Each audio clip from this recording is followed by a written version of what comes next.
So hi everyone, I think everyone was busy appreciating the previous lecture as I was being introduced, so I'll just introduce myself again very quickly. I'm Umut Eldem, I'm a research group coordinator, audiovisual composition teacher, music theory and analysis teacher at the Royal Conservatoire of Antwerp here. I also am doing my PhD research as a project entitled Hearing Class, Synaesthetic and Cross-Modal Correspondences in the musical practice. Now, I don't have sound vision or sound color synesthesia, right? So I'm trying to understand that as an outsider, and I'm trying to incorporate the existence of synesthesia and cross-modal correspondences into my own musical practice, and that kind of evolved into an audiovisual practice where I started making audiovisual compositions or visual music. I mean, we can talk about categorization some other time.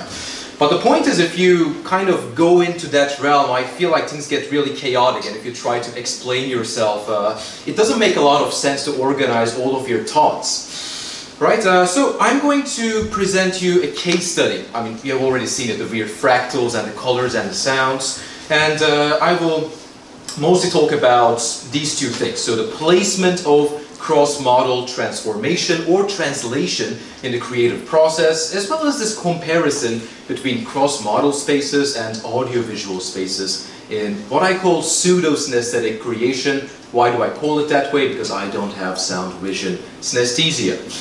Right, so what am I calling cross-modal transformation? Well, it's about turning one thing into the other thing, right? And it's the artistic experience and the artistic expression that lies within. So these are some examples of my works. This work has been done with a harpsichord player who has synesthesia, so I have made use of or collaborated with her synesthetic experiences to turn the live sound into audiovisual gestures. Believe it or not, that's supposed to be a B. The piece is called B of B.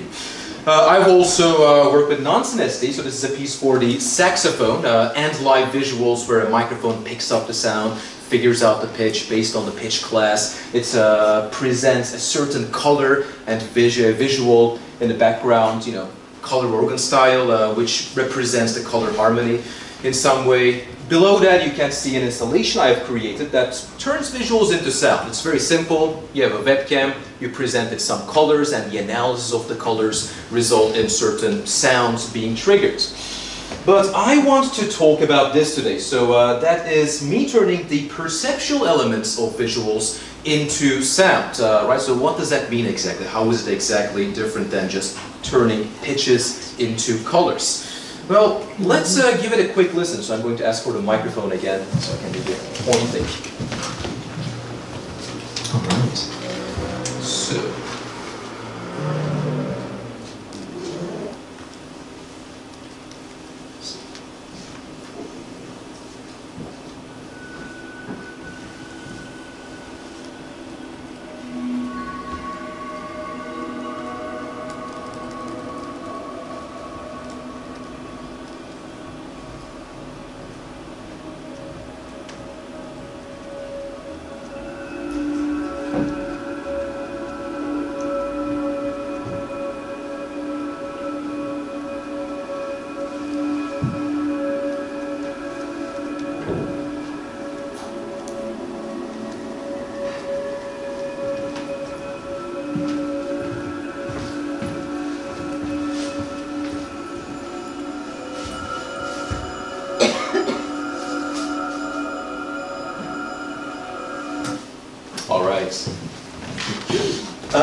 Does everyone know what shape this is, by the way?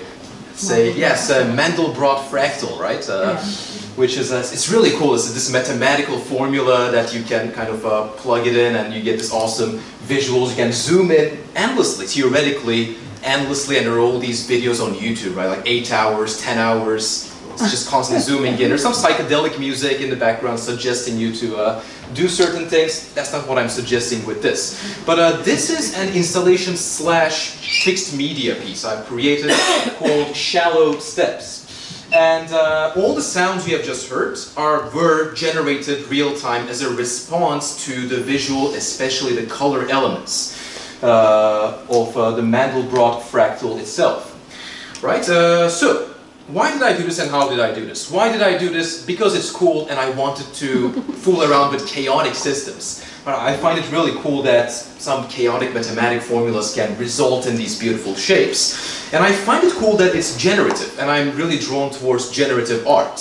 And what is generative art? Well, generative art is art created from rules, algorithms, systems. I didn't go around composing the soundscape for here, and I zoomed in, and that's not how I did it. I came up with a generative cross-modal space, a system to translate the perceptual and the visual elements in what is happening into sounds, and then I just let it play itself. Like I said, this is, and I'll show you how you can play around with this later, this is an interactive installation. So you can move around, zoom in, rotate it, see what happens, see if you like what happens or not. But a synaesthetic audience is always a bit 50-50, right? But the idea is, of course, the use of cross-modal and pseudo-synaesthetic associations for multisensory perspectives. So how did I turn this into sound exactly? Well, I did create some pipeline, right? If it's generative arts, how do the chords affect the rhythm? How does the timbre interact with the form, and so on? And this is something that is present in each and every musical piece. Everything is constantly interacting with each other, which results in the emergent property we call music, right? And I like to try to visualize that relationship. So, to me, that results in a focus on the human understanding and the cognitive processing of the sensory experiences. This is my way of escaping the mathematical correlations, which is also cool, but I like this a bit more. So, let's get into the nitty-gritty of things. What is exactly going on? Like I was introduced, I am a creative programmer as well, so I like to make computer programs and fiddle around with computers. So I made this whole thing on the programming language Max MSP. That is not something you need to know. But what I would love for you to know is what I have done, which is the analysis of the visual information in real time. Right? So essentially I created this computer program to first look at the amount of each color present, right? And there's a fixed color palette if we are working with fractals. So we can easily say, well, there is this much pink and this much purple and this much blue in the image. All right. Well, what is the next step? After this, we can look at the state of each color pixel class. Okay, now we are getting a bit theoretical, but it's actually simple. I'm looking for how all of these individual pixels, these points of colors, are grouped together. How many blues are just clumped around? How many of them are bordering another color? How many purple and pinkish colors are bordering the blue? How much of them are bordering this darkness in the middle, which is something very significant for the Mandelbrot fractal, right? So doing this, I'm able to get a lot of data on how these visual things are organized, from which I can derive some perceptual elements, the shapes, the complexity, the smoothness, the roughness of visual things, and then I get the ratio of different color profiles between each other. Alright, now let's talk about sound grains. I'm sure the musicians here building up granular synthesis sound grains are beautiful. For non-musicians, let me see if I can explain this very quickly. Sound grains is an idea popularized by the Greek composer Yannis Xenakis, and it's about very short sounds, right? Like really milliseconds long sounds. And if we think of these as grains, think of grains of rice, we can get a bunch of these. I can get a bunch of these sound grains. I can put them all together, and suddenly I have this more complex sound. I can synthesize these sonic textures, right? So my idea with this whole thing, and this is my little Garden of Babylon, by the way. It's a really interesting piece of code. The idea is to take all that and generate a bunch of sound grains where the sound of each grain corresponds to some of the colors here. So, you know, the blue has its own color, the pink has its own color, pink bordering on blue has its own color, the blue bordering on green, bordering on black has its own specific color, and so on. So, at any moment I just generate a bunch of random grains, and then I say, wait, it's not random. It's actually about the analysis here, right? So this is the computer's vision, and the analysis determines what the chance of each grain is to be a specific color. So simply said, if half of the screen is blue, then there's a 50% chance that, you know, the grain is going to become a blue sound grain. Right? I like to think of this as like one of these pachinko machine-like things where, you know, like if you follow each one individually, it's very chaotic, but then some pattern emerges. Most of these fall into here. Imagine that this is the blue, this is the red, this is the purple, and so on. So for all of these, I have made my own associations, right? And like I said, I don't have sound vision synesthesia, but for each work I do end up having fixed associations only for that specific piece. So looking at the fractal, well, I thought, well, this blue gives me the feeling of a flute, like Leonard Bernstein had. The purple is a bit more contemporary flutes. If you have ever listened to a contemporary flute performance, there are a lot of cool multiphonic effects and so on. And the pink gives me piano samples, and then I go to Scriabin, of course, our favorite synesthetic piano composer, or second favorite from today on. And green, I associate with Gregorian chants. I don't know why. And like I said, I mean, maybe to you that's synesthetic, to me that's just associating something with a very specific piece. Right, so using all this, I'm able to synthesize very specific bits of sound. And this to me means that if I go back here, if I'm seeing this on the screen, I'm going to hear a very stable sound. This is going to sound a specific way all the time. But if I move, if I zoom in, I'm kind of navigating this multimodal space, right? So this was a visual space that is theoretically endless, and now by adding this cross-modal layer on top of it, it becomes an audiovisual space that we can just explore to our heart's content. And yeah, this is essentially the more nerdy details. It goes into a bunch of granular synthesizers I have made. Yeah, they all have their own different parameters that I set through a bunch of mathematical and creative coding trickery. And through this, I essentially made a difference for myself between audiovisual spaces and cross-modal spaces. So I take audiovisual spaces as possibilities of sound and visual combinations, right? And again, that's most of the chromesthetic experience where this note is this color, this tonality is this color, and a recursive combination of these elements result in really cool musical and visual and audiovisual creations. But me not having sound vision synesthesia and being very interested in generative art, I found myself being more gravitated towards cross-modal spaces where I work through possibilities of sound-visual axioms, right? So what I was describing for the last few minutes, if I make some rules, if I make some associations on the lowest level possible, on the level of the grid, and then if I let things play out, well, which possibilities arise within the utilization of these axioms in the performance practice? I find this really cool because when I utilize these cross-modal spaces, I always end up treating the results like an instrument, right? So this fractal thing can be an instrument. I can move around, zoom in, zoom out, and that was actually the video I've shown you. It was me playing that audio-visual instrument I had created, which was based on this very complex generative web of connections, which to me made a lot of sense, and I hope to other people it made some aesthetic pleasure. So before ending this, I just want to show you the last few minutes of that fixed media version of Shallow Steps. So I'm going to ask for the microphone again. Right. And of course, I do know that in a synesthetic environment, a lot of things might clash, so feel free to just close your eyes and listen to the sounds if you would like to.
Thank you for your attention.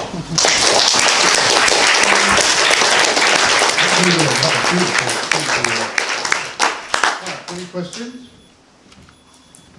No, everything? Yeah, I found that extremely relaxing, the visuals and the audio. Where can I see and hear more of that? I do have a website. This specific. Is there beeping sounds? Okay. Or is it? Does it my time's up? No. Still probably got a problem. Turn it off. Yeah. And then another question. There was like sort of, I've seen fractals before, but there's kind of a smoke going around too, and that wasn't quite as familiar with. Like, is the smoke a random element that you put in there? Well, it's not random to me. Well, no, it's an element you put in there, take it. How's that? Like, it's also an axiom versus something else on the last slide, and I didn't quite. Yeah, I like the visual. Let me see the whole thing here, right? Which is based on the same thing. Oops. Yes. All right. So for the first question, I have ported this online, right? It doesn't always work. I still have to refactor some things. But on a computer, on a PC or a MacBook, you can go to this website and then play around with the web-based version of this. This was commissioned by the Screen Dive group. So that smoke actually related to the first part of this piece, because it's not only fractals, there's actually this whole watercolor painting section to it as well, which I can very briefly show you, if that is okay.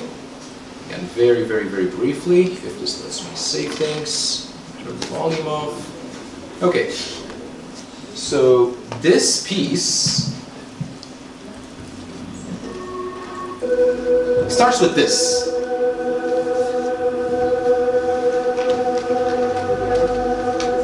Now, sorry for skipping around. This is me doing live watercolor painting on the computer, where each color has a specific sonic correspondence. Those of you who were in Spain in the previous conference, this is what I was presenting, so if it's jogging your memory, that's great. But those weird smokes and so on are the negation of this, so it ties into the larger audiovisual narrative present in this piece. Right, so it's the same thing, but completely negated. I hope that answers your question. Thank you. Wow. Present? I'm not sure what the title of your talk means. Is it like hearing glass? Like It's a pun on looking glass. That's what I thought. Yeah, okay. yeah. At first I thought it was Philip Glass, but then I realized it wasn't. Thank God. No, I was applying for funding, and when you have these like punny catchy titles, people like it more, so I just gave it this name and it's spot on. Okay. Anyway. Thank you. Very good commendation. I think it's quite agreed with, match with my synaesthetic vision. I'm curious that how you make that, because you collected the data or you're super perceive? Because you said you do not have any synaesthetic. I don't believe. Yeah. I mean, the more and more I go on, I really feel like synesthesia is a spectrum, and I think all artists are placed somehow. I don't call myself a synesthete because what I have is not consistent beyond this specific piece, right? But a part of my research is, of course, a bit similar to the previous presentation. It's about discovering my own identity as an artist through reflective methods, right? So I have done a lot of meditation, self-reflection exercises on cross-modal connections. So I can really sit down and play the same chord over and over again for 5 hours, and then I say, it's beginning to sound a bit blue, right? And I have an entire piece on that called Chromaesthetic Variations that I would love to talk about some other time. But all the associations here are personal. I call them pseudo-synesthetic. If you want to call them synesthetic, I'm honored.